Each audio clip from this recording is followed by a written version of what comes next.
Live. Go live. There we are. We're live. What's up, Jennifer Lacey? Good morning. How are you? I am fantabulous. I just slid in here at the house about 31 minutes ago. Drove in from Austin, Texas.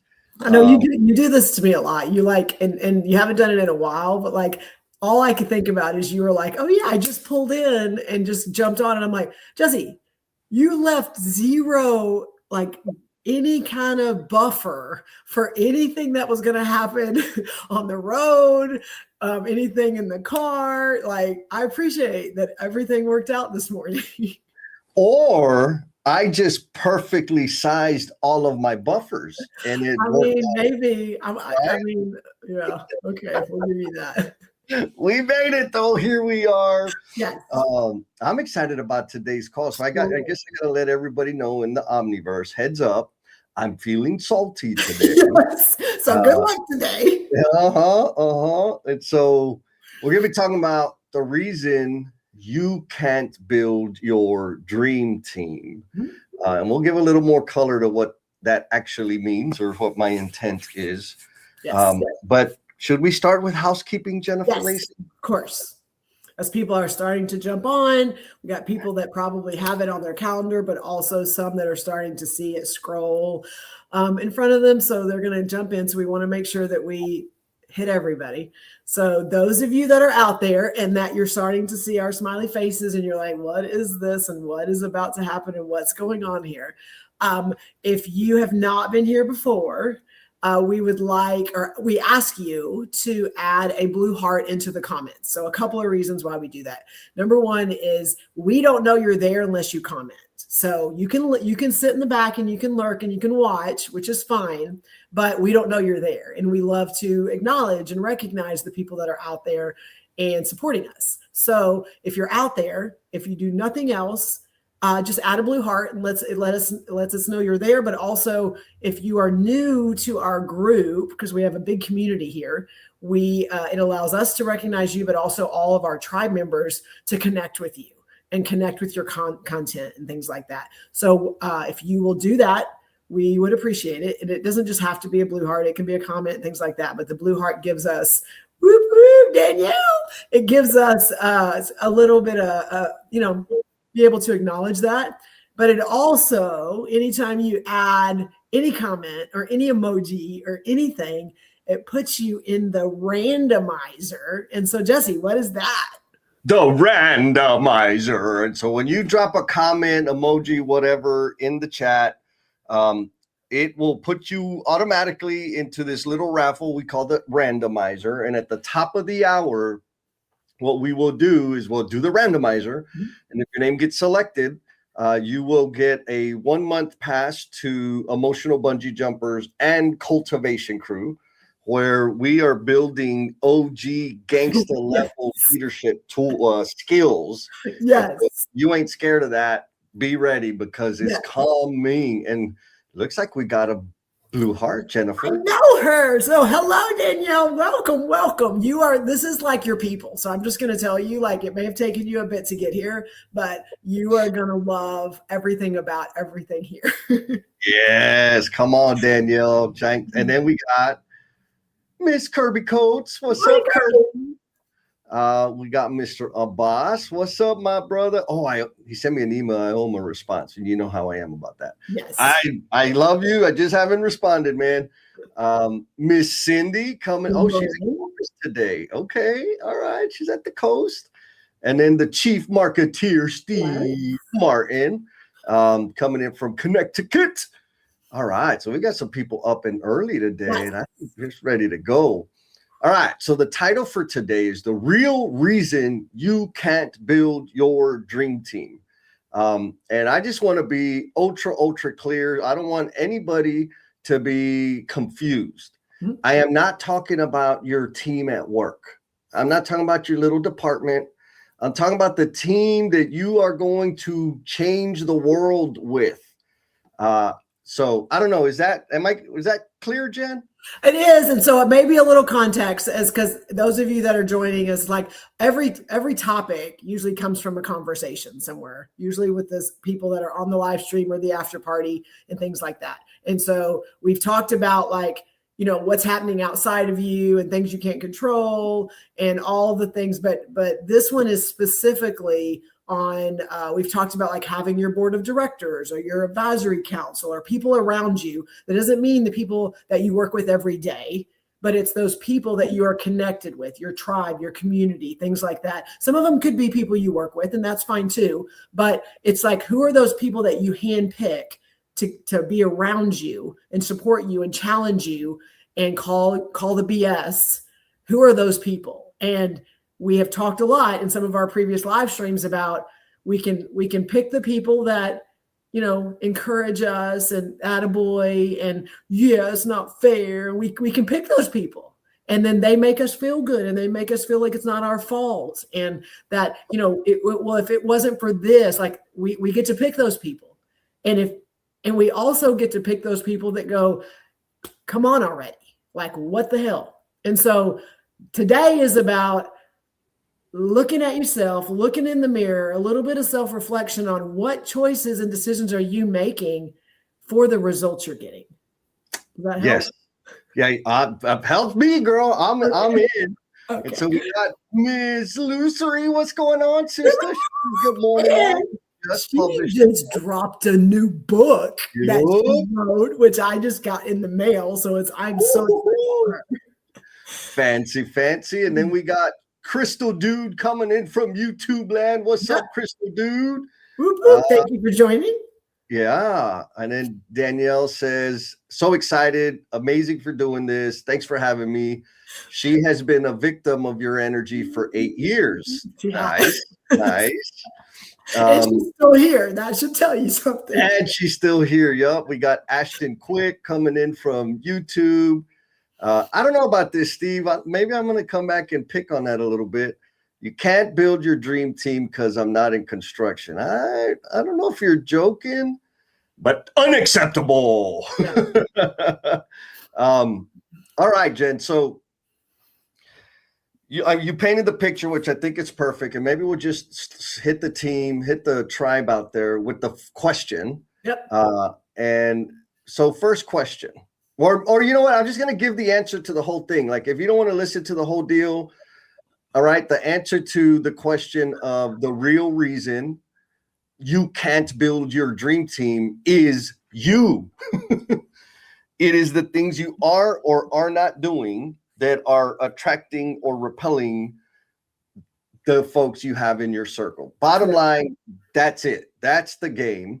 And so question we want to put out there to the world is, everybody out there in the Omniverse, like, what is something you refuse to tolerate? I think is a really important question to think about, right? To process. And so, Jen, like, why would you say that this is an important question to examine? Well, we like to complain. We like to gripe. We like to call people out on things. Like, I'm just going to say we pride ourselves in, like, that's a no and that's a yes. Like, I feel like we get in these little conversations with people on, like, that's just not okay, or this is what I would do. We've all been in those situations. But I don't think we spend enough time, like, instead of going, I see that over there, or that's not okay, like going, okay, but what about me? Like, in this situation, like, not only what would I do, but like, what control do I have? What influence do I have? And so to me, that's where this question, I think, is, like, if you haven't completely answered this and understand it and are able to communicate it to someone else, then you got some work to do. Because it doesn't mean that there's not other scenarios and other things you need to think about. But if you have not, I am challenging you, like, stop and take some time. Because and it may not be one thing, because for me, it's not just one thing. It's a couple things of, like, these are non-negotiables. These are things that, now, again, I can only control my choices. I can't control the people around me. But if they do not fit, they are in my non-negotiable bucket, I get to choose my interaction with them. I get to choose when they say something if I'm listening to it. Like I still get choices, even no matter what scenario I'm in. What are those things that you're like, that's a dead to me? That's a not going to happen. That's a I'm not wasting my time because it isn't okay, or it isn't something that's it's not on my path. Yep. And so yeah, awesome. And so we got a request from Ashton Quick, says, what's some good advice to help my life? Continue engaging in this life stream. There you go. Take some notes, because I promise there's going to be some nuggets out there for you to carry forward. For me, the real ultra value of getting clear about what I'm not going to tolerate is because there was a period of time in my life when I wasn't clear about it. And so I would find myself surrounded by people that behaved in a certain way, that treated people in a certain way that was not aligned with what I wanted, right? Or how I roll, which wasn't a big deal to me, except that the people that I really wanted or needed in my circle saw the people that were close to me. And that was a deterrent. It wasn't me deterring them. It was the fact that I was tolerating certain behaviors, certain personalities. And that signaled to the next level that I'm trying to get to, of like, oh yeah, like there's promise there, but he's not ready yet. No one's ever said that to me. But in hindsight, when I'm looking at people kind of evaluating, hey man, do I want to collaborate with them or play with them? I do pay attention to who they surround, like who they spend time with. And when I see a high concentration of what I would classify as scrub behavior, then I'm like, I don't have time for that. Like I understand that because I've been there, right? Maybe I'm not a scrub 95% of the time, but 5% of the time I am. I don't have time for that. Does that make sense, Jennifer? No, it does. And so the thing that you don't tolerate is what? Me, the number one thing I don't tolerate is what's the word? The simple word is whining. I can't stand people whining. Like, I know that's kind of not big and deep and philosophical, but whiners are just like, for me, I've just decided people that whine about the way things are, and I don't get me wrong. Sometimes we're pissed off. Sometimes, it hurts, it stings, and we need to whine a little bit. Like I do it, but I'll do it once or twice, and then I'm done with it. Like, all right, it's time for action. So what I've noticed and seen in so many people is that they are whining about the same thing day after day, week after week. They are not action people. So I'm just not going to entertain the whine. Like I will. Oh man, that sucked. And yeah, you're right. Okay. And then I'll quickly, you've probably seen me do this, Jen, where I'll quickly change the conversation. Like, okay, well, what could you have done? Why do you think that happened? What'd you learn from that? How do you adjust? So it's kind of like, okay, that sucks. Wah. All right. And now what? And it's very easy when I do that with people that are like chronic whiners, they get offended. They're like, well, you don't even understand. And why is it my fault? Like, I'm not saying it's your fault. I'm saying the shit happened. What are you going to do about it? So anyways, low level, but very simple. People that whine, I just don't tolerate the whining because they want attention about their problem. And I'm sure they have people in their circle that'll do that. They don't need me to do that. Like, move on. What about you, Jen? Well, I want to, and I love that. And I want to give context to, again, the goal is the people you're surrounded, people you're choosing to have around you to help you be better. The people that are around you to help you grow, you get to handpick those people. Yes. And so Jesse, Jesse's like gets the handpick on. And again, he knows there's been some moments where I just needed to whine. So, but if you're handpicking the right people, like they'll listen, they'll acknowledge, and then they'll call you out and tell you what's next. Like we're not saying that you don't have an opportunity to vent. Right. If you pick the right people around you, they're then going to go, and what's next? And that's kind of what our conversation is about today. So it's not, 100%. You can never do this. So for me, the non-negotiables are the things they're the dissers. They're the people that disrespect and people that dismiss. So Okay. and for me, it comes down to, and the importance of what valuing people means to me. And it doesn't mean I agree with everything everybody says. In fact, most of the time I don't agree with what everyone says. Right. But when I'm in a space and there's disrespect, so like I'm saying something, or even someone in a room is saying something and someone else doesn't agree with them, or they have more power or they have more authority, and they can say things and do things in that moment that is completely disrespectful of the human that is there, the human being. And then the other one is, as that human being is sharing something, whether they agree or not, it is just dismissed like it doesn't even matter. And I can say things, Jesse, that you don't agree with, and you may even not like. Yeah. But I'm still like, my voice still matters to me, and it may not be applicable to you, or it may not be aligned with what you want to do and what's next, but it doesn't mean that what I'm saying doesn't matter. Yeah. And people that do those things, I am in rooms with them, and there are times where I can control some of that and some of it not. They are not in my inner circle. They are not on my advisory board. They are not people that I will share with and help me get better and grow. They're just not going to be there. Like people that do that to other people, and some of us don't like to own that. Like we've done that. We've been in rooms where like, I need to have credibility. I need to create some validity in this room. So I've just got to like let people know I'm running things and I'm in charge. Yeah, you're not. Just yes.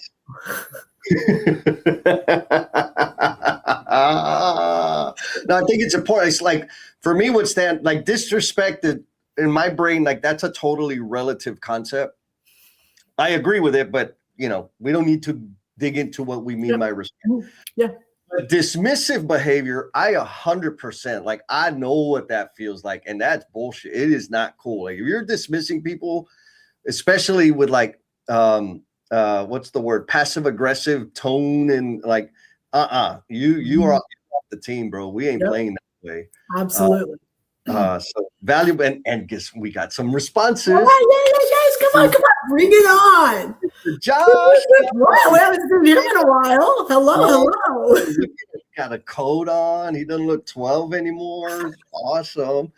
Mr. Jin Guntorius.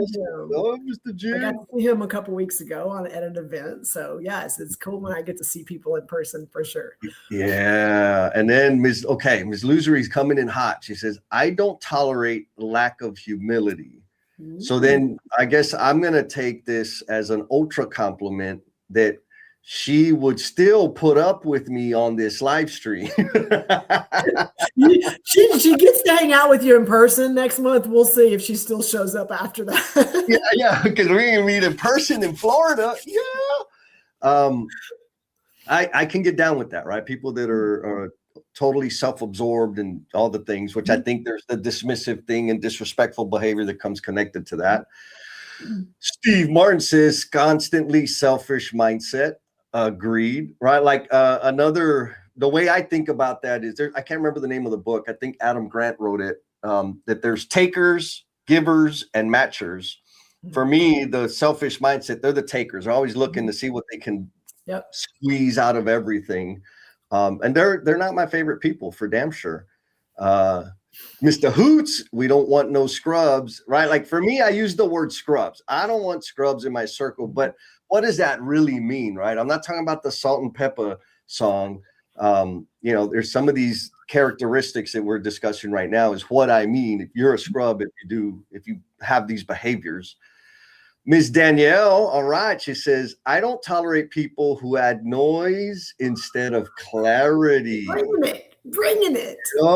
The fake control says things are handled when they're not. What do you think about that, Jen? The noise.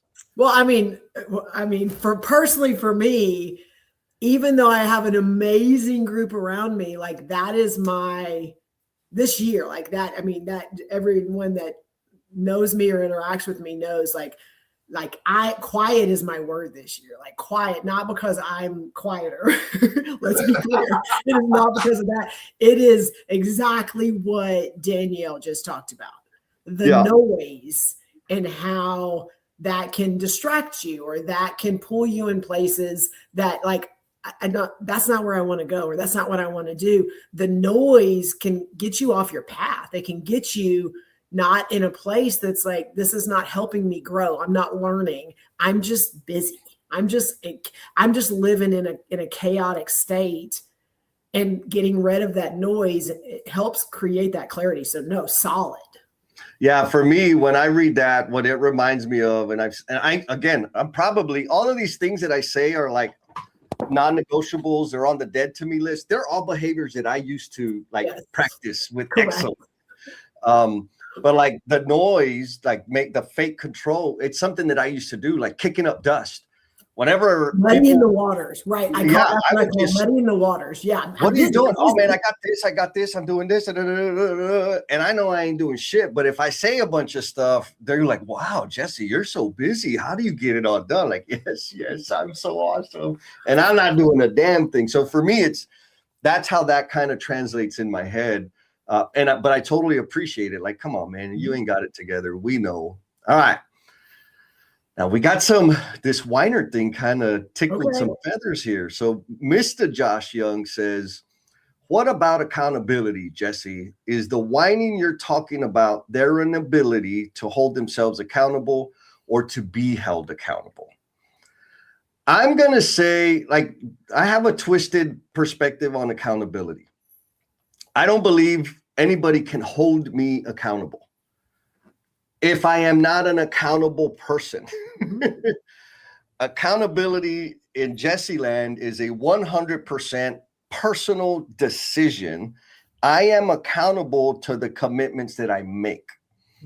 So that's for any future reference. Those are my thoughts on accountability.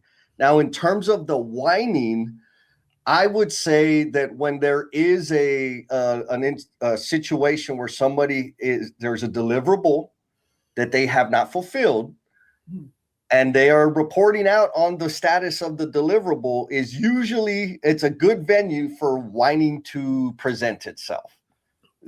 My definition is so aligned with that on whining. All whining is the undercurrent of that is excuses and laziness. That is all whining is. Like across the board, it's excuses because like you're trying to put blame on something else, or you're too lazy to do the dang work. Yep. That's it. Yeah. Whining is just refusing ownership. Yeah. Maybe there's another way to think about it. And I know I'm probably splitting hairs, but for me, accountability is it's an internal thing. Can you fire me if I work for you and I don't do my job? Yes. But you're not making me accountable. You're just firing me. Like accountability is 100% from here. But towards the whiny thing, when I am whining, because I do whine about stuff, it's been very short periods of time, I just don't want to own my part in it.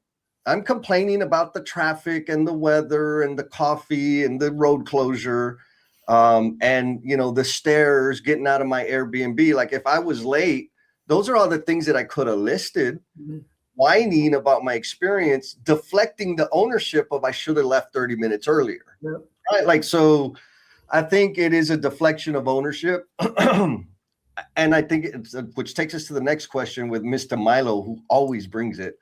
Mr. Milo Franco says, would you say that a whiner could be persuaded into becoming an action person? No. My answer is no. Primarily because I don't believe in persuading people to do anything. All right. So it has to be internal. Because like you said, like you've been a whiner or you've done whining or whatever, but you are now an accountable person. So how like that, but it was all internal, like you did that yourself. Correct.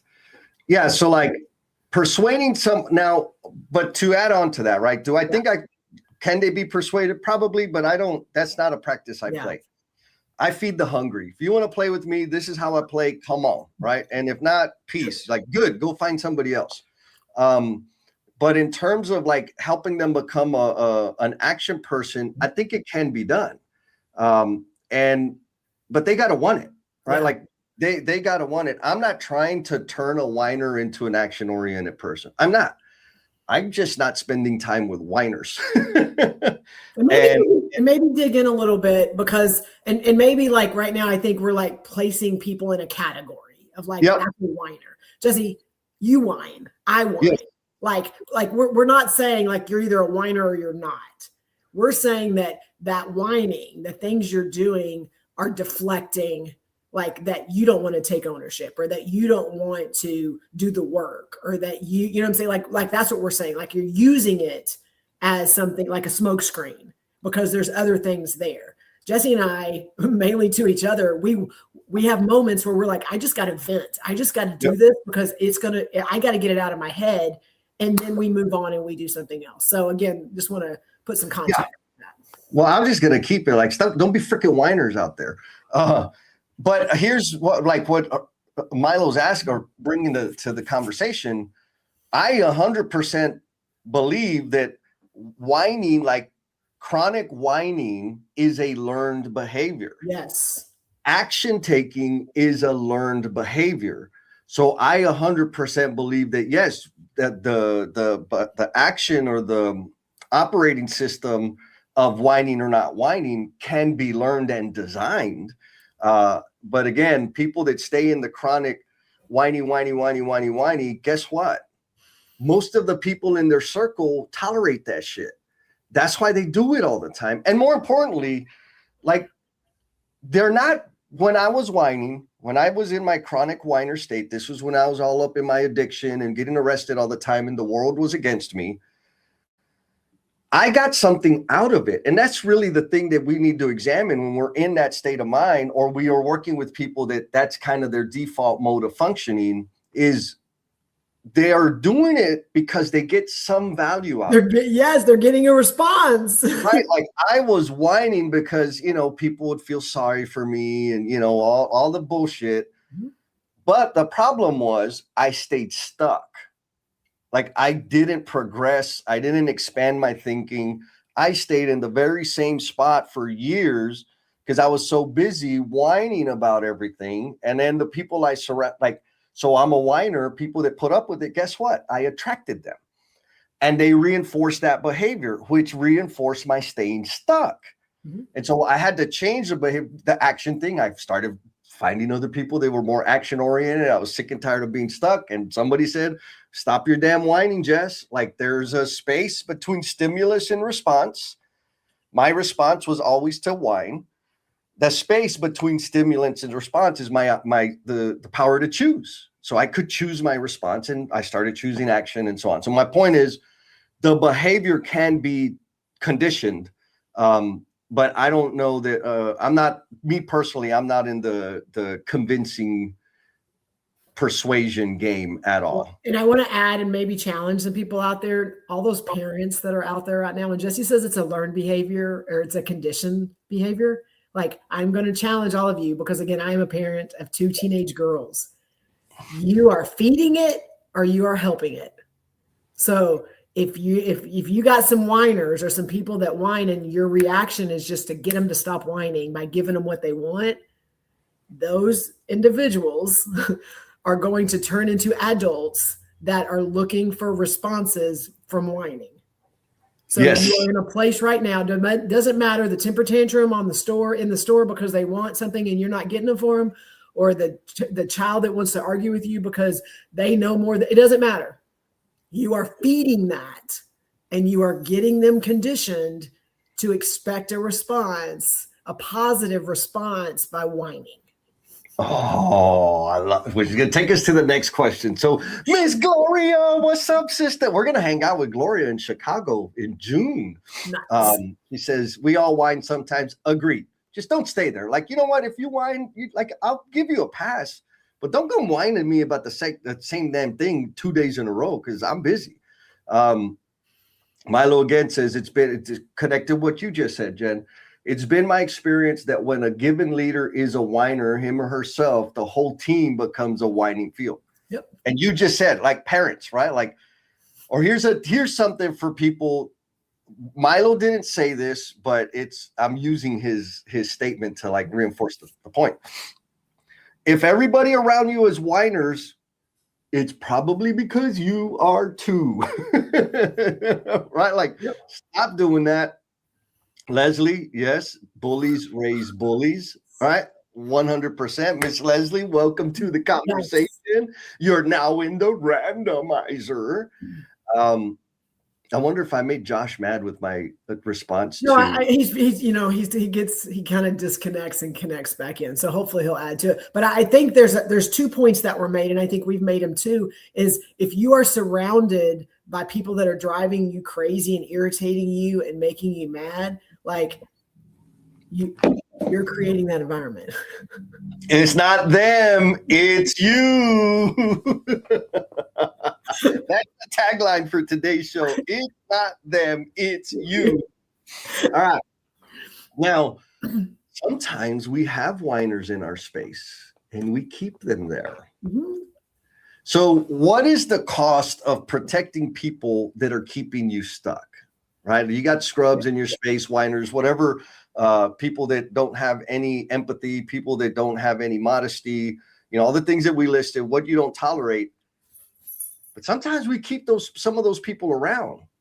What's the cost of that, Jen? Any thoughts? Well, one, I want to add another layer to this question. Why are you protecting them? Because I think that also answers the cost piece. Is and from in my experience is we accept them or we like tolerate them for something they're doing, an outcome they're producing, or something that they could help us in our career. Like, I feel like there's things that we do because we're hoping by keeping them around that it will help us with some outcome. Again, we only can control the things that like there's things that we only can control. We can't control what other people do. But we can make choices on if they're in our space or not. And so for me, the cost of protecting people like that is you will lose the better people. Because if they see that you're tolerating certain things or you're protecting them and you're kind of but they're doing this, but they give us this, but yeah, we understand, but their experience, I mean, like you're justifying bad behavior. And when people watch you as a leader protecting and justifying bad behavior, nothing else that comes out of your mouth is going to matter. Because you can preach over here about the value of people and this is what I do and this is what and you are completely like nothing matters anymore if you are tolerating and protecting people that do not support the words that are coming out of your mouth. And it is what it is. Like, you can justify it all you want. You can say they make you money. You can say all the things that make you feel good and help you go to sleep at night.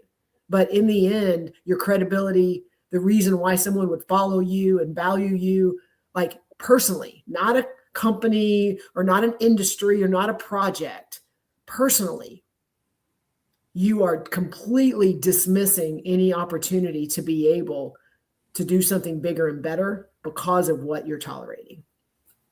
Okay. So Jen, what you said feels more like good advice for being a manager. How does that apply in your personal life? Because I've seen so many people struggle with, like at work, oh yeah, boundaries and non-negotiables. But once they're off the clock, they put up with all kinds of bullshit. So how does this apply, this idea here, the cost of protecting people in our personal life outside of the workspace?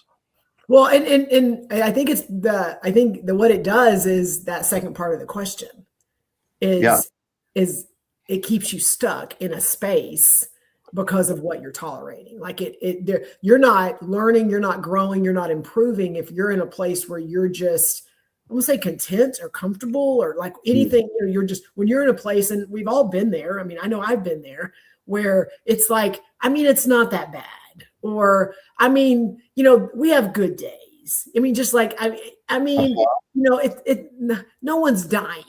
It's okay. Like we've all been in those situations to where it's like we've justified that, maybe it could be better, but it could be a whole lot worse.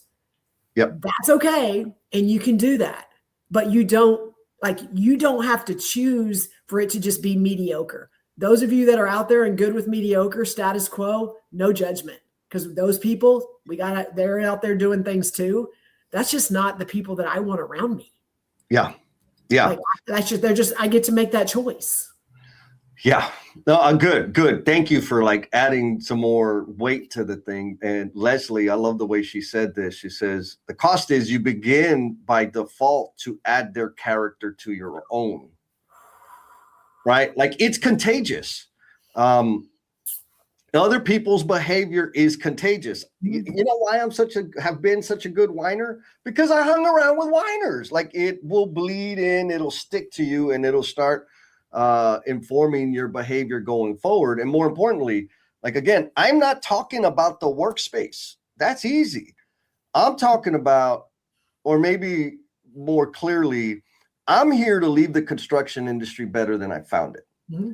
And in order to accomplish that, I need some ballers around me, or more clearly, I do not need those scrubs in my damn way.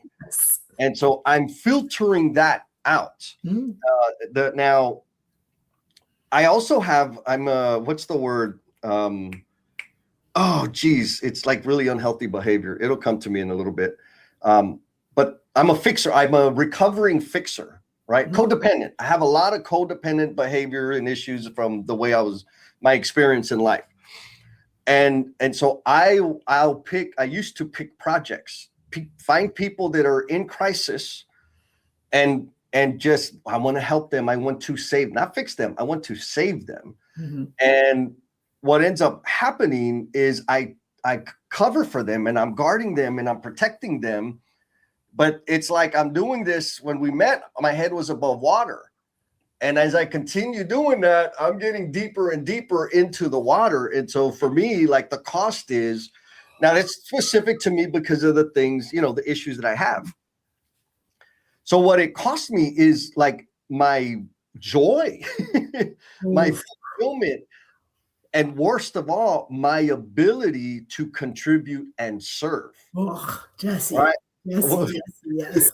No, it's funny. I saw a TikTok recently that like hit home to what you said, and it made me look at it from a different lens. It said like, stop and evaluate those people that come in when you're in your lowest, when you're at your darkest, and they come in and you're like, oh, those are the people that really are there for me because they come in when things are bad. And the whole TikTok was about those people are there out of access of convenience. Ooh. And how they can then be the superhero to your problem. That doesn't mean that they're the people that are your tribe and the people that care about you. They are there for themselves. They're not there when, just every time else. Like, and again, we really make them heroes because like when I was in my lowest and when I was in trouble, like they came in and they saved the day, and we don't stop and we don't evaluate like, oh dang, like that, now they get to walk around and talk about how much they helped us.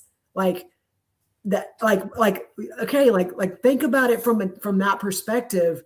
And who are those people that are only in there to kind of be the one with the cape and the superhero that can save, but not all the other stuff. So anyway, It made me think about that. Oh, no, I love it. And we were just talking about that before we went live, is there is a difference between helping and serving people and wanting to feel like you helped and served someone. Yes. Period. Right. And back to me, let's talk about my favorite subject real quick. My codependent behavior was not about saving people. It was about me feeling like a savior. Yep. So it didn't really matter. That may be a whole nother live stream. Saving people versus feeling like a savior. Like yes. That's huge. And we fall in one or the other category. 100%. And I love Cindy's dropping. There's like a horror movie. Sometimes you don't realize the call is coming from inside. For real. Oh man, this is good. We got some good stuff. Oh look, we got Miss Sarah. All right, and you know what? I'm gonna go back to Sarah real quick. Like, what Sarah is experiencing right now, I mean, we've been connected through emotional bungee jumpers, and we've been able to, share with each other's growths and stuff. But like what she's like, the culmination of manifesting. Yes, right. Like, she's a perfect. I'll say this: she is a perfect example of like how to attract the people you need, how to attract your dream team, and surround yourself with the right people. Yeah. Yep. So Danielle says, reputation, seen as dependable, but not always as decisive authority. Advancement, you look like the fixer, not the one who scales teams. Energy, you're running quiet burnout in the background. I know from experience. Yeah. Right. So, and I love that she brings up reputation, right? Because I've been stuck there. I had a reputation, and I let the reputation, like my infatuation with my reputation drove certain behaviors because I didn't want to let go of that identity. Like that part of my identity.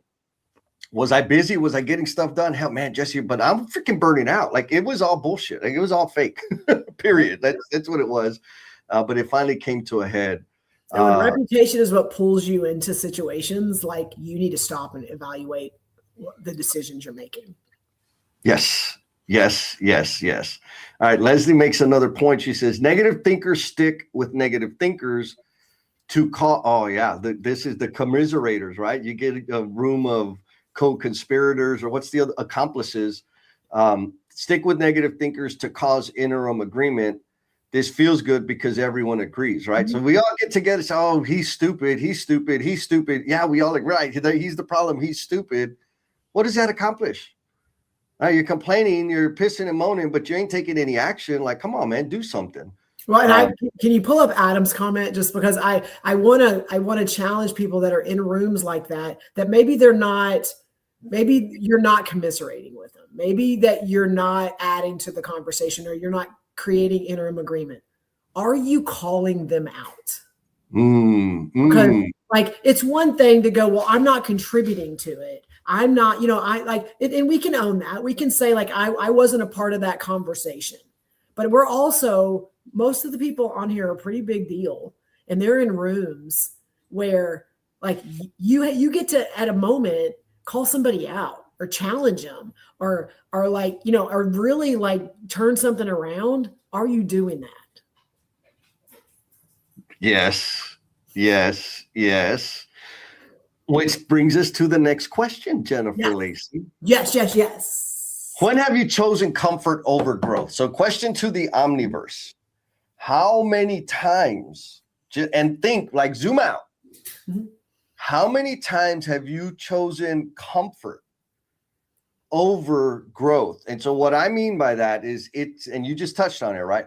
It's way more comfortable, Jen, for me not to ask hard questions. It is way more comfortable for me not to call my friends out and point at something stinky, right? It's way more comfortable for me not to challenge somebody that has formal authority because of their influence and their decision, and they impact my income. Way more comfortable to do that. But when I do, there's massive growth. And so this is not a judgment question, because I understand. But what I want people to do is take an inventory, and if you're brave enough to put it in the comments, do so.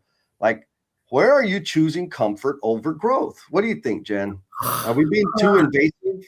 No. So, and it's funny. I just had some conversations yesterday. So I'll give an example in a minute. That my answer to this, which is, I'm going to tell you, this one hits a little bit, but when I chose comfort over growth, when I was more focused on my career than my influence. Ooh, tell me more. So when I, like, not that I even knew the path in front of me, but like the credibility of like with the rooms I'm in, or the, making sure that I was proving my value, the things that were going to get me promoted, get me a raise, get me those type of things. Like, that's where I defaulted to, like, it's status quo in my opinion. Like it's where I was okay. like being in the sea with everyone else that was there, maybe putting my head up a little bit, like saying some things, but not rocking the boat, not making waves. That was when I was very focused on my career path and what was next, and not thinking about like what I could do as much as like, okay, well, this is kind of where I need to stay, versus the moment. I don't even know if it was a moment, that the period of time where I started looking at the influence that I could have that then could ripple back and hit these other things. It changed every conversation I have, every conversation I have, not in certain rooms, conversations I'm having or with certain people. It is literally every conversation I have. And so an example of this, not mention any names, but yesterday I went in to facilitate a meeting, and I had someone in there that I've known about 10 years. And his comment to me was, I love what you're doing. I see you all over the place. I see you on social media. And he goes, and it took me a while to realize this, Jennifer. He goes, but I appreciate everything you do, because everything I see, you're never doing it for selfish reasons. And like, for me, it answers the question of how I was living, what I was doing. It was definitely for me. It was definitely what was next for me. What's that next opportunity, that raise, that title. And as soon as it became something bigger, something like you said, the industry, something bigger than just something personal, but something bigger than that I could influence, something more than just a role or a position, it was a game changer. And I'm attracting so many different people now than I was attracting then. Yes. Yeah. And that's it. That's it, right? I understand our situation, the conditions that we're in, and have a big play on this. Of like, I get to talk to people. People are like, hey, I'm thinking of starting a business. What did you do? And I'm like, well, first, or my people will call me and, hey, I'm having an issue. Can I talk to you about my wife or my husband? I'm like, yes, but first you need to know I am chronically single. So my advice is really good for single people. Same thing with people that are thinking of starting a business and a side hustle. I'm like, first, you got to understand, I ain't got no kid, no people, plants, or pets that take my space. And this is why I can do things the way I do them. Now, if I had dependents and other things, it would absolutely change the way my approach, it would inform my approach. So I totally get, like, there's times where it's necessary to do that. But you can still grow and have plants and people and dogs. 100%. I'm just going to say, you can still grow. 100%. And another example, Sarah, she says, well, first of all, yes, I agree, Sarah. Whatever. I love it when Jessie says, let me know how this lands. She says, my life right now is about choosing growth over comfort. Like, for real, for real. She made some massive life decisions, and it's playing out, and everybody is going to get to hear or read about it very soon. Yes. There may be a book. There may be a book title there. Milo, again, real talk, right? In terms of what the question is, when do you choose comfort over growth? When the circumstances in my personal life call for stability. Yep. And like, that's just real talk. Yep. Like, folks, you don't get to go and start making crazy ass decisions and then say, well, Jessie said on the live stream, like, no. No, you still got to pay your bills. Like, we understand that. I ain't paying your bills. And so there is, right? You if you've got a family, you're part of a team, there, like, you have financial commitments or whatever, maintaining some level of stability there is necessary. Those are your responsibilities. But you can still take some chance. You can still take some risk, right? You can still choose that growth. Look, see, here's Adam, like, thank you. I think you just didn't say, hey, Adam. Right. With this comment, but there we go. I like picking on Adam. Let's see. So Steve Martin says, during those special times when someone on your journey needs to know they're awesome right where they are, growth will come. Okay, what do you think about that, Jen? I like that. That's a really great point, No, Steve. I go ahead, because I feel like you got a thought. So go ahead. Well, okay, so I've had this. It feels like the last 2 weeks I've had there's a recurring theme in some of the conversations I'm having with people, because of how how often I say, like, do the damn thing, make a decision, make shit happen, and or maybe at the rate at which I'm kind of growing and changing and experimenting, whatever. And so some people that I've had the fortune to be a witness to their life, and they've let me speak into their life for years, are now making significant leap, like making the decision that maybe 2, 3, or 4 years ago was the decision that was on the table. And so the question I'm getting from them is like, I know you're going to tell me I told you so. And I'm like, yeah, I'm not going to do that. Like, well, why not? But you're all about action and I was like, well, because here's like the reality of it, of what Steve Martin just pointed out, is like, I'm psyched, like I'm a maniac when it comes to growth and change and trying things and all the stuff.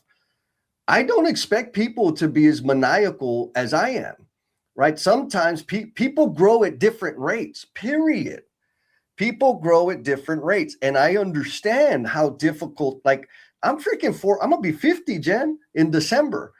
I did not operate this way when I was in my 30s, in my 20s, right? Like I didn't operate that way. And so some of us are at different, we'll just say, phases of our life that for me, it's not about crossing the finish line. It's just about progress. And so if somebody's taking 3, 4, 5 years to like make a life decision that, they could have made 3, 4, 5 years ago, I don't judge.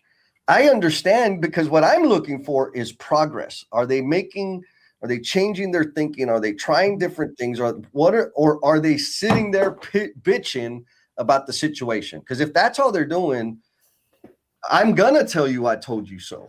But if you're testing and trying and challenging and experimenting and making moves, little baby moves, kind of big, medium moves, that's what matters to me. And then over the years, again, like Steve said, they may not be ready, and that's okay. I'm not going to push, even though it always feels like I'm kicking people off the edge. I'm getting you close to the edge. You always get to decide to jump. What do you think, Jen? Oh, Jesse, so many things. I'm going to challenge you again to talk a little bit about something, but the point I want to make, and then I'm going to challenge you, is you are a product of the people that are around you. Like, I'm just going to say that because, like, okay, yeah. No. Let me go back about 4 or 5 years ago. And there's a lot of people that have been in my space for a while. And Jesse, you made a decision. Hey, I need to talk to Jennifer because I want to do this one thing. You didn't. I want to ask you, like, did you in your mind go, this is what I'm going to do with Jennifer, and this is how I'm going to impact her, and this is how I'm going? Did you come into that ask and what we plan to do with that master plan? Yes.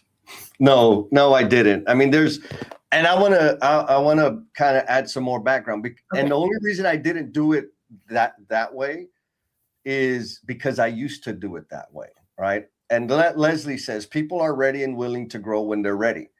We can influence, but we can't make them rise to their own greatness. Beautifully said, Miss Leslie. And so there was a time in my life when, and I think it's a gift, a blessing that that I have to be a good steward of being able to see and recognize like greatness, talent, like amazing things in people. When I was younger, I'm like, I'm gonna make it famous, right? Like I'm gonna make it happen, whether you want it or not. And I freaked people out. I scared them away. That was too intense. It was too much. It wasn't what they wanted, right? Doesn't matter how much of it they got, but if they can't see it and don't want to use it, it don't freaking matter.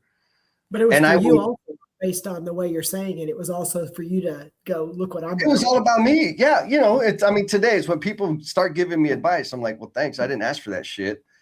And now I know you're going to go tell people, I told Jesse he should have done this. I don't know why he hasn't done it. Like, well, stupid. I didn't ask you. But yeah, it was 100% about me wanting to say, look what I created. I'm Mr. Dr. Frankenstein over here. So I discovered, okay, that's not a healthy way to, it's just not respectful, first of all, but it's not a healthy way to operate, because when they didn't like embrace their thing and spread their wings, I internalized that as a failure, as a judgment against my own value, my self-worth. So it was really unhealthy. Fast forward. Now I still recognize it, but what I'm looking for is a signal of, do they see it? Even if it's foggy and gray and 3,000 miles down the road, do they see it? And are they interested in it? And so when you and I had that first conversation, there were some things that I could see, like, oh, okay, she doesn't need to clamor and fight and over talk people to make a point. She's confident enough and secure enough in herself to let everybody else fall all over themselves and then drop a bomb, like drop something meaningful and impactful. I dig that a lot. So there were a lot of things that I could see in the stuff you're doing on LinkedIn and whatever. I'm like, okay, so she's very people oriented. That's an indicator, another signal. And then the first conversation we had, you said the words, I see this thing happening, but I don't know what it is. And I said, oh, do you want to talk? Do you want to like explore that more? And you said, yeah. So I'm like, okay, good. In my brain, what goes through my head is I can help this person. Mm-hmm. But I've learned or developed the habit of let me ask first. Mm-hmm. And you and I've had that conversation multiple times. Is this something you want to do? Because if you say yes, guess what? We're going to freaking make it happen. Yep. If you say no, I'm hands off. I got other shit to do. So I don't know. How did I do in answering your question? Good. And a couple of things you did is, number one is you saw something, but I also had to voice something. So it's the conversations of when we have growth, when we're ready. We had a lot of comments about just like, if you build it, they will come kind of thing. Like, it's just, they have to be in the right space. And so I'm attributing, Jesse knows that I give him a lot of credit. I had to do a lot of stuff too, but I give Jesse a lot of credit of just the collision that we made 4 or 5 years ago and some things that we started doing, and then just continually challenge each other. Again, it's not one-sided. I don't think anybody can be in a group if it's just one-sided. There's going to be a point where someone's like, I'm out of here, I can't do it. But being able to be around people that can see some greatness, or will watch and point out some things. And I also want to make sure that I make this very clear. Also, they can see the stinkiness. They can also see the crap that you're doing to hide or to deflect. And we all do it, even if we're in a really good place and we're doing good things, we all do it. Are you around people? Do you surround yourself with people that will call you out? Yes. And again, we balance it with, we need those people in our court. They're going to help us grow, and they're going to do but part of that is also having people that have the courage to be able to call you out, challenge you, and tell you you're not walking what you're talking. Yeah. Yes. So it is randomizer time. Okay, so we have a couple minutes. Yeah. And I'm going to put the next question up so the folks out there in the Omniverse can start chewing on it. What do you do to attract the talent you need around you? And I'm going to say this, again, I'm just giving answers today, Jen. Solutionizing everything. It's you, it's not them, it's you. We're talking about the talent you need to help you leave the impact on the world that you're here to leave. Yes. Help you develop the skills and talents that you've been blessed with in service to others. Some of us are fortunate in that we can do that in our jobs. Mm-hmm. Most of us are not in that situation. Yep. So it's the impact that you're going to leave in the world. Who do you need around you? What are the reinforcing characteristics, personalities, traits, whatever, that are going to help you cultivate all that awesomeness that you've been blessed with so you can pour it back into the world. That's what the hell we're talking about. Now, the answer to this question, if you don't already have it, because you probably haven't thought about it, go back and watch the replay, right? Get clear about what the hell you're not going to tolerate. That's one thing that will help. Stop protecting people that are freaking dead weight and start choosing growth over comfort. So if you don't have an answer, there's 3 answers, Jen. Yep. What do you think? I completely agree. And I mean, for me and what I've seen, and I don't think I wasn't doing it on purpose. I was just doing what was right for me. But my answer to this is, how do you attract the talent you need around you?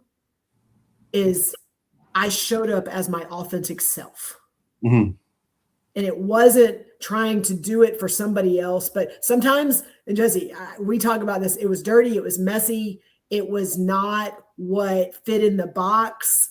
And in those moments, I had to realize all of that are going to keep me out of conversations, are going to keep me out of rooms, are going to keep me out of positions, or even, like I had to own that if this is important enough, this is what I'm standing on.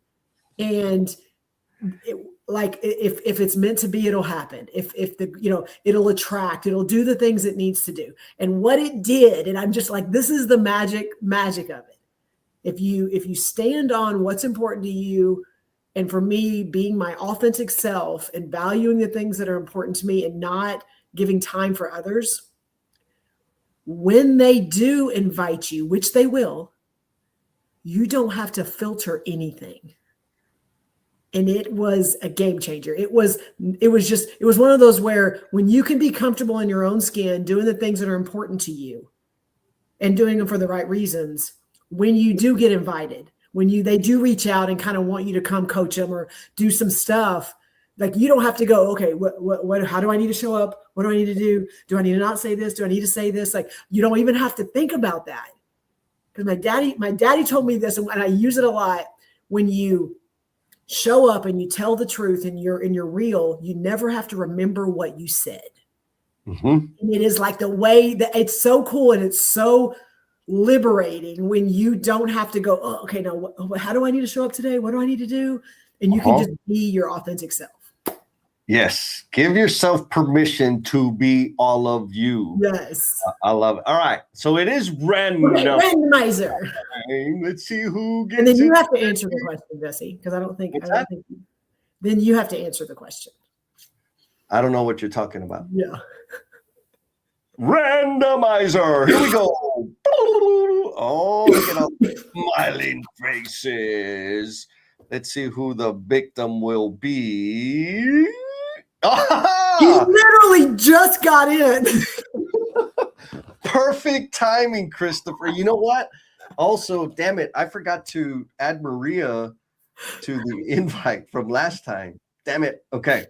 So, Christopher, congratulations. You will be getting a calendar invite from me for Emotional Bungee Jumpers and Cultivation Crew, just to see how you like it. And I just heads up, right? It's an experience that you will either love or hate.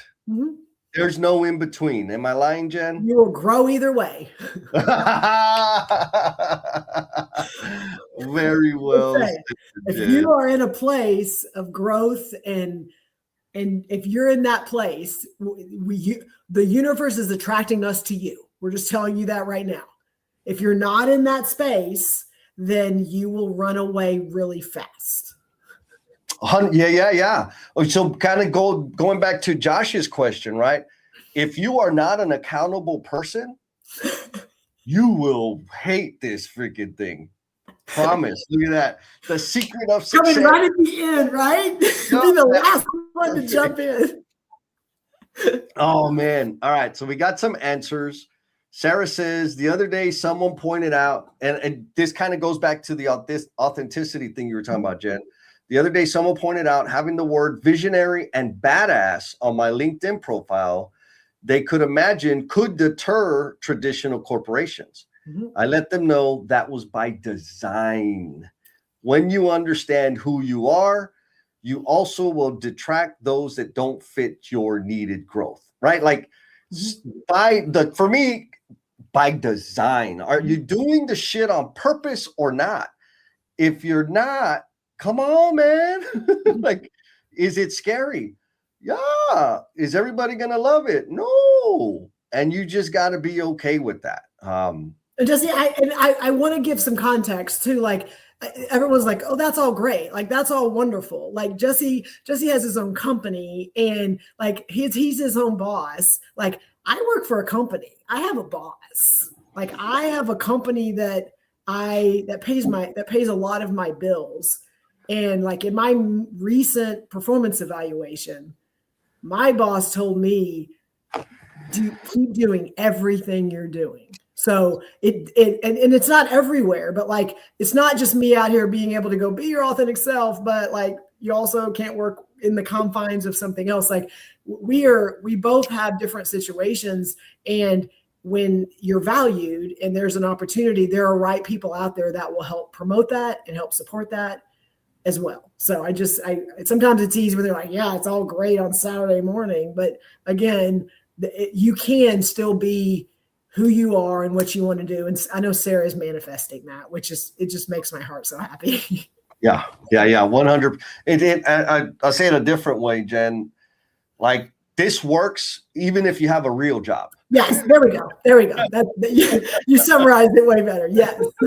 Like it's a little scarier, kind of back. It's a lot scarier. Right? Let's not a little bit. It's a lot. Yes. But it totally works. Yes. Mr. Milo says, model the behavior you seek without compromising your values. Gangsta, right?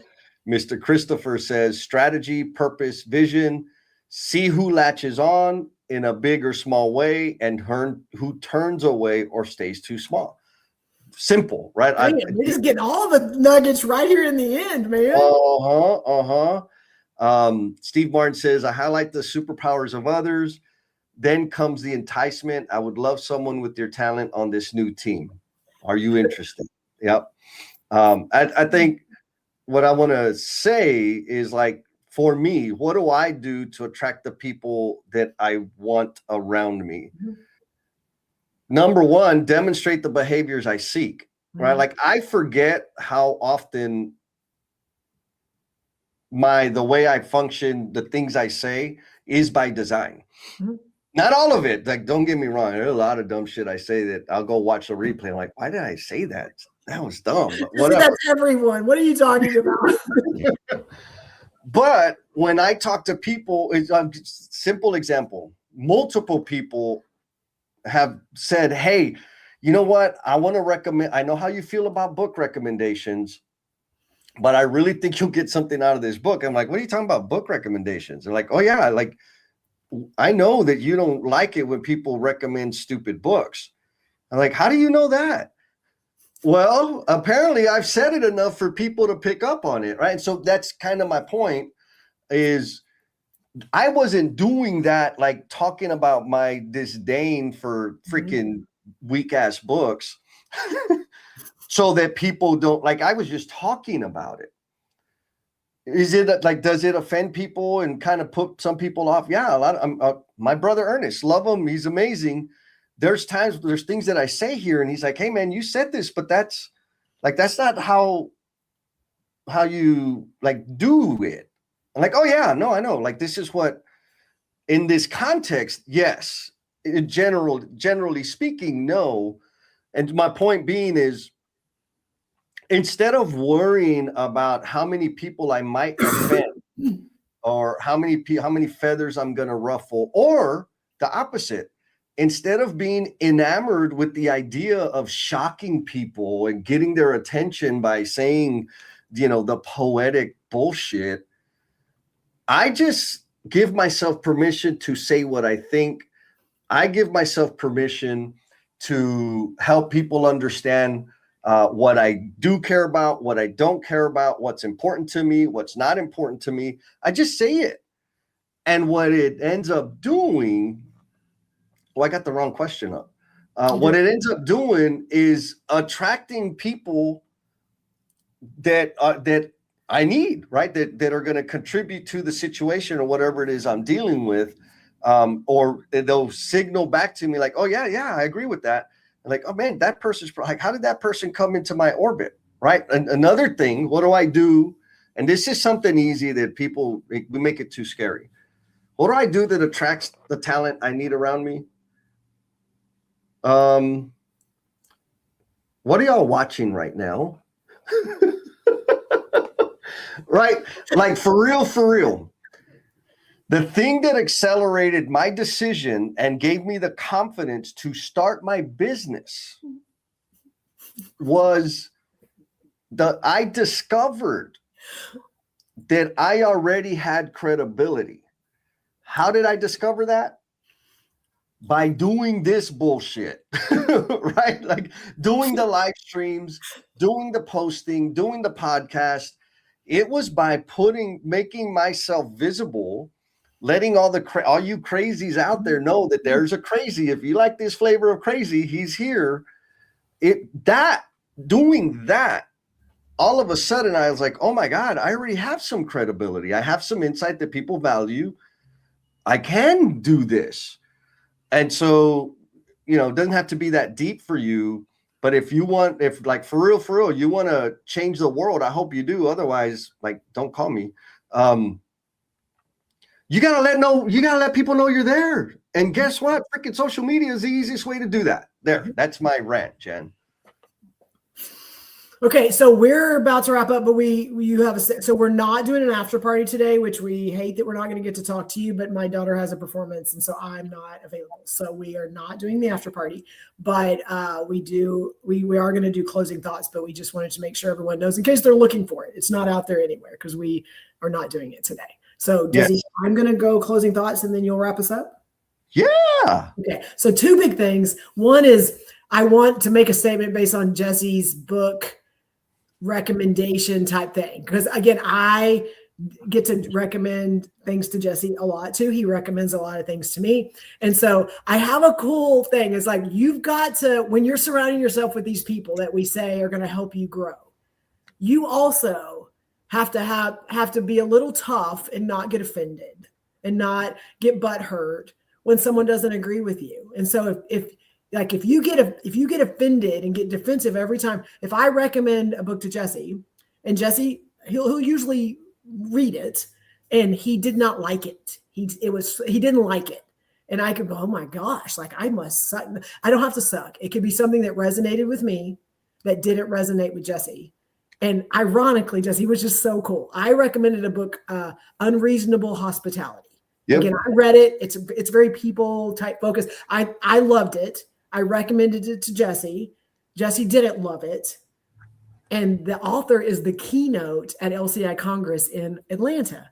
So it's just a cool, like, it doesn't mean that I'm wrong and he's right. It doesn't mean, it's cool to have that dynamic and that you can't get offended every time someone doesn't believe or agree with everything you say. So like, there's value in that. So please like think about that whenever someone just, is not aligned with where you are.